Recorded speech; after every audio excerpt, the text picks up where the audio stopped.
जय हिंद दोस्तों। आज के सेशन में हम सब कंप्लीट करने वाले हैं इंडियन फिलॉसफी। इंडियन फिलॉसफी के माध्यम से हम ये जानना चाहेंगे कि इंडिया की जो लिंग अनुपात है वो क्या है और किस रेशियो से चलता है। उसके बाद लिबर्टीज जो है, साक्षरता दर, ये आयामों को समझेंगे, पॉपुलेशन के अंडरस्टैंडिंग को समझेंगे, क्योंकि आज जो है जनसंख्या तेज़ी से बढ़ती जा रही है। पूरी दुनिया का नंबर 1 देश बन गया इंडिया। तो जब पूरी दुनिया का नंबर 1 देश है तो इसके अंदर की आयामों को समझना बहुत ज़रूरी है। आज के युवाओं को जागृत होना ज़रूरी है, क्योंकि जब तक युवा पीढ़ी विकसित नहीं होगा तब तक इस देश की भविष्य बहुत ही संकटमय होंगे। तो युवा पीढ़ी को जागृत होना यानी कि भविष्य को सौंदर्य से भरना है, क्योंकि एक सुंदर जीवन व्यक्ति को महानता की ओर ले जाता है। और इंडिया की महत्वाकांक्षाएं इसी में छिपी हुई है कि इंडिया की फिलॉसफी को बढ़ाए। इंडिया की फिलॉसफी युवा पीढ़ी के भविष्य पे है। अगर युवा पीढ़ी भविष्य में अगर अच्छा नहीं करते हैं तो इसे बर्बाद होने से कोई नहीं बचा पाएगा, क्योंकि आज जो है आर्थिक समस्या, राजनीतिक समस्या और अन्य प्रकार की समस्याएं घेरती जा रही है।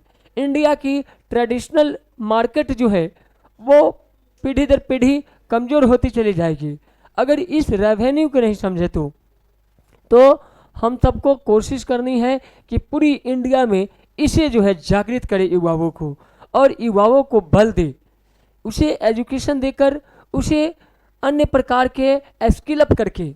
आज जो है बिहार स्टार्टअप, ऐसे बिहार की बात की जाए तो बिहार स्टार्टअप के माध्यम से उसमें भी रोजगार के बहुत सारे आयाम को डेवलप किया जा रहा है। इससे क्या होगा कि आने वाले पीढ़ी को रोजगार मिल सके। इस पे बिहार सरकार कार्य कर रही है। इसके अलावा अन्य प्रकार के कार्य भी हो रही हैं। फिर भी बहुत सारे बेरोजगारी का कारण बन रहे हैं। बच्चे उतना एबिलिटीज से पढ़ नहीं पा रहे हैं, तो अन्य प्रकार की समस्या चारों तरफ से घेरती जा रही है।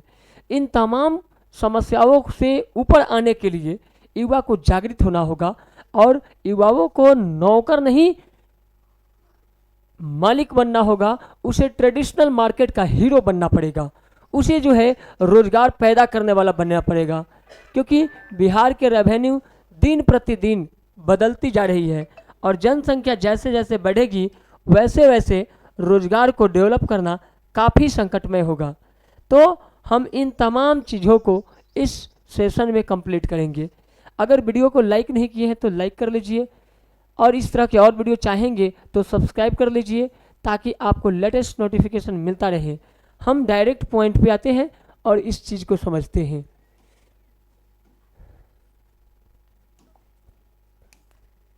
सबसे पहला सवाल उठता है, वो सवाल उठता है लिंग अनुपात।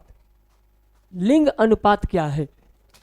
तो लिंग अनुपात जो है प्रति हजार पुरुषों पर महिलाओं की संख्या को लिंग अनुपात कहते हैं। 1000 पुरुष पर महिला के जो संख्या होंगे वही अनुपात क्या कहलाएगा? लिंग अनुपात कहलाएगा। बाबू ऑनलाइन वाले, ऑफलाइन वाले, पेन पेपर निकाल करके बैठो, ताकि आप इस चीज़ को सुनो तो कुछ कुछ बातों को लिख लो। पूरी बातों को लिखने की आवश्यकता नहीं है। आज विजुअलाइज की ज़माना है। आप अपने मस्तिष्क में विजुअलाइज यानी मनोवृत्ति, मनोचित्रण बनाइए। जब आप किसी भी प्रकार के मन में कारण को डेवलप करेंगे, प्रॉब्लम्स को डेवलप करेंगे, तभी जाकर वो समाधान हो पाएगा। तो हम सबको मनोवृत्ति पे कार्य करना है, विजुअलाइज पे काम करना है। उसे विजुअलाइज करके अपने माइंड के आइकन को डेवलप करेंगे। एक बार मन में किसी भी प्रकार के आइकन तैयार हो जाता है तो वो हमेशा के लिए याद रहेगा। भारत में लिंगानुपात, अगर हम 2011 की जनगणना के अनुसार बात करें तो प्रति 1000 पुरुषों पर 943 महिलाएं। देखिए 2011 के जब जनगणना हुई तो पाया गया कि 1000 में से 943 ये महिलाएं हैं। इसी के ट्रेडिशन पे इसे बना दिया गया 18 वर्ष, पुरुषों को 18 वर्ष और मैक्सिमम महिलाओं को 18 वर्ष और पुरुषों को 21 वर्ष। ये ट्रेडिशनल मैरिज के लिए बनाया गया। इससे क्या होता है कि ये गैप के बीच के जो गैप है उस गैप को बंद करती है, उस गैप को कहीं न कहीं रोकती है। तो इस ट्रेडिशन को डेवलप किया गया।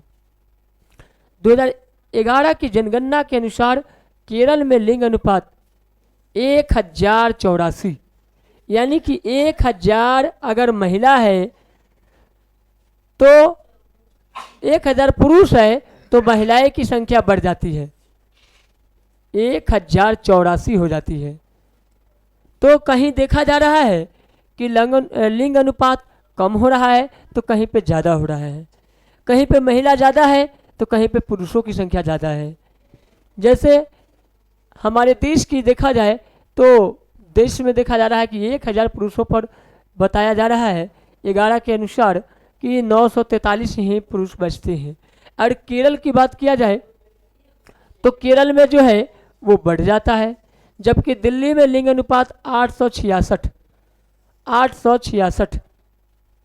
तो समझ सकते हैं दिल्ली में भी कम है, दिल्ली में महिला की संख्या कम है, पुरुषों की संख्या ज़्यादा है। केरल में जाएं तो पुरुष की संख्या कम है, महिला की संख्या ज़्यादा है। तो इस तरह से कहीं ज़्यादा तो कहीं कम हो जाती है। साक्षर पे बात करते हैं। जनसंख्या तो हम सब पिछले वीडियो में जनसंख्या के बारे में जान चुके होंगे। अगर नहीं जानते हैं तो पिछले वीडियो को देखिए, आप उसमें आयाम को जानेंगे। पॉपुलेशन क्या है, ट्रेडिशनल मार्केट में पॉपुलेशन की वर्क को डेवलप कैसे किया जाए, इकोनॉमिक्स को कैसे डेवलप किया जाए, तमाम चीज़ों को हम पिछले सेशन में बता चुके हैं। और साक्षर का मतलब हुआ एक व्यक्ति जिसकी आयु 7 वर्ष है या उससे अधिक हो तथा किसी भाषा को समझकर लिख और पढ़ सकता है तो उसे हम साक्षर कहते हैं। बाबू अभी जो वीडियो में देख रहे हैं वो कहीं ना कहीं 7 वर्षों से ज़्यादा का होंगे, और अगर 7 वर्ष से ज़्यादा आयु का है और वह अगर किसी भी भाषा को समझकर लिख और पढ़ सकता है तो वह साक्षर है, और जो नहीं लिख सकता, नहीं पढ़ सकता, वह निरक्षर है। याद रखना, साक्षर और निरक्षर यह एग्जाम के लिए बहुत ही इम्पोर्टेंट है। प्रत्येक एग्जाम में ये पूछे जाते हैं सवाल, इसलिए इसे यथासंभव आप कोशिश करिए कि विजुअलाइज करके दिमाग में आइकन को तैयार करिए और आप उसे रेडी कर लीजिए। क्योंकि बहाने कब तक करेंगे, आप बहाने करेंगे तब तक आप पीछे रह जाएंगे। दुनिया उसी की सुनती है जो परिश्रम करता है। तो परिश्रम करना सीखना है। हर बच्चा लोहा है जो परिश्रम करता है, और लोहे की तरह मजबूत है आप। तो आपको हमेशा ध्यान रखना है कि आप मजबूती से काम करें, संघर्ष इतना करें कि सफलता शोर मचा दे। आते हैं अब हम आगे साक्षर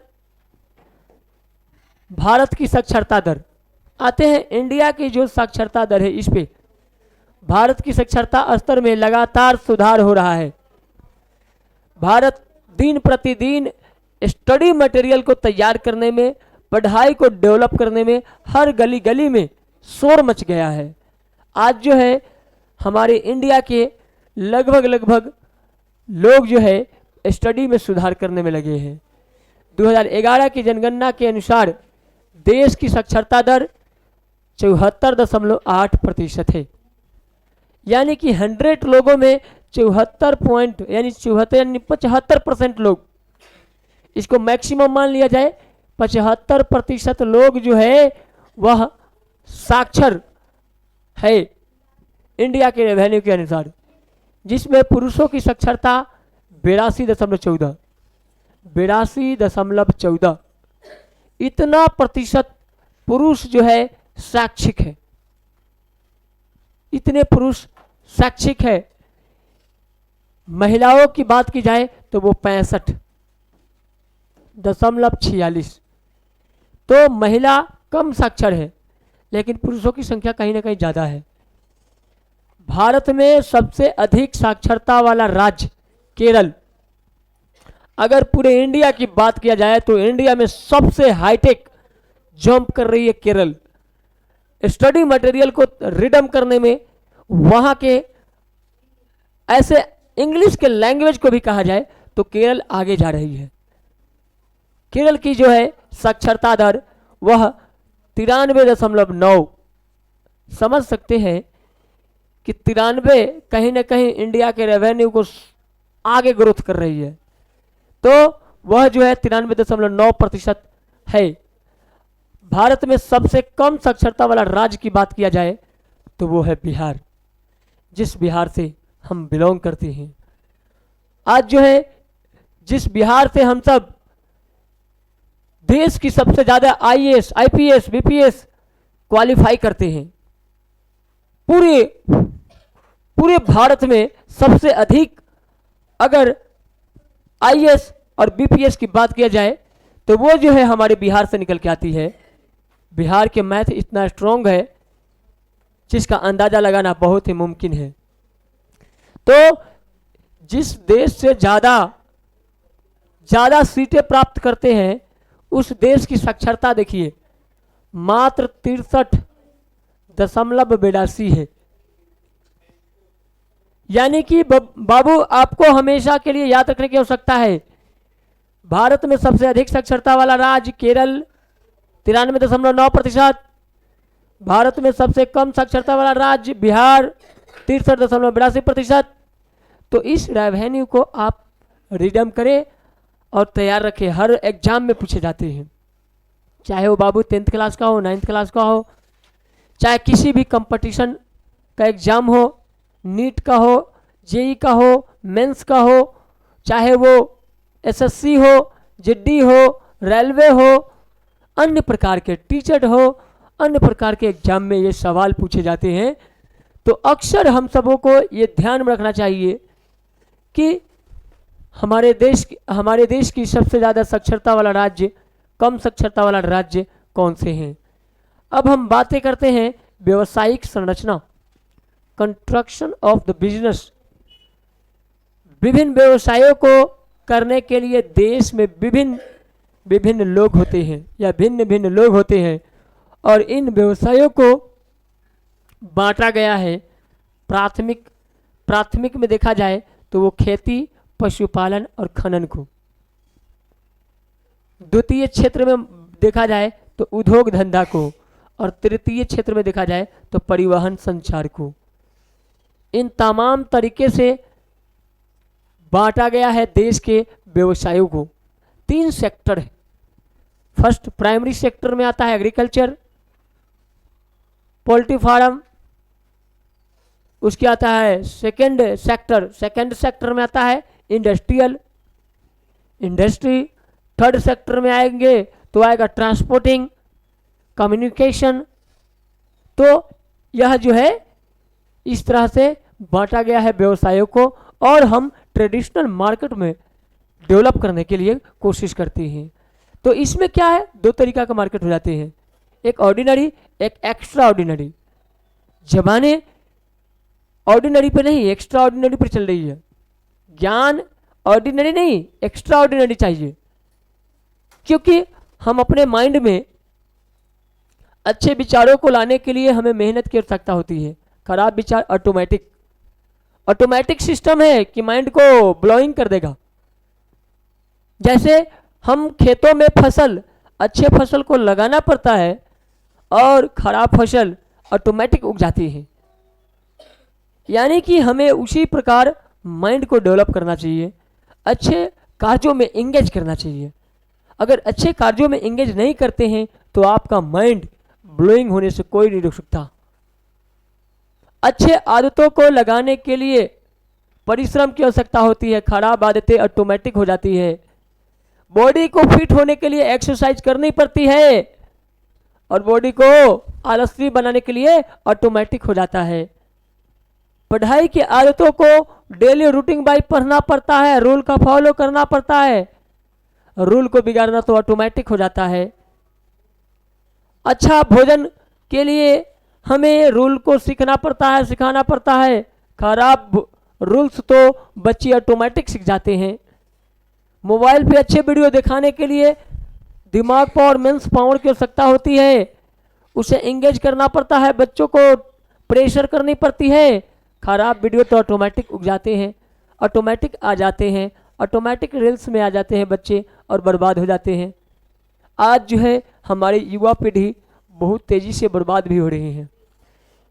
आज जो है बच्चों को इन तमाम चीज़ों को समझना और सीखना ज़रूरी है, क्योंकि अगर वो समय रहते ना सीखें तो समय चले जाने के बाद पछताने के अलावा कुछ नहीं रहेगा।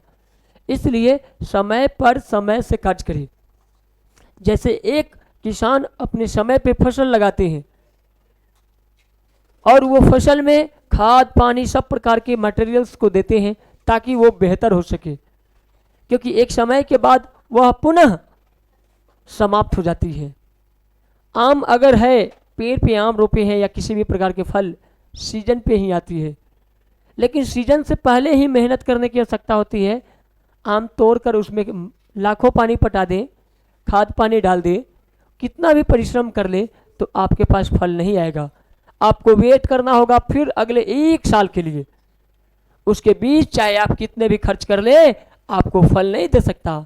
उसी तरह बच्चों को तैयारी समय पे करनी चाहिए। अगर समय पे ना किए तो बाबू एक बार अगर फेल कर गए तो फिर अगला 1 साल तक आपको वेट करना पड़ेगा, और वह 1 साल आपको जिंदगी से पीछा कर दिया, आपको आगे बढ़ने से पीछा कर दिया। इसलिए जो भी कार्य करना है प्रेजेंट में काम करना है और हर रोज इस बात को सोचकर आगे बढ़ने की कोशिश करना है। धन्यवाद। फिर हम मिलते हैं अगले वीडियो में। अगर ये वीडियो अच्छा लगा हो तो लाइक कीजिए। इस तरह के वीडियो और चाहते हैं तो सब्सक्राइब कीजिए ताकि मेरा लेटेस्ट नोटिफिकेशन आप तक पहुंचता रहे। धन्यवाद।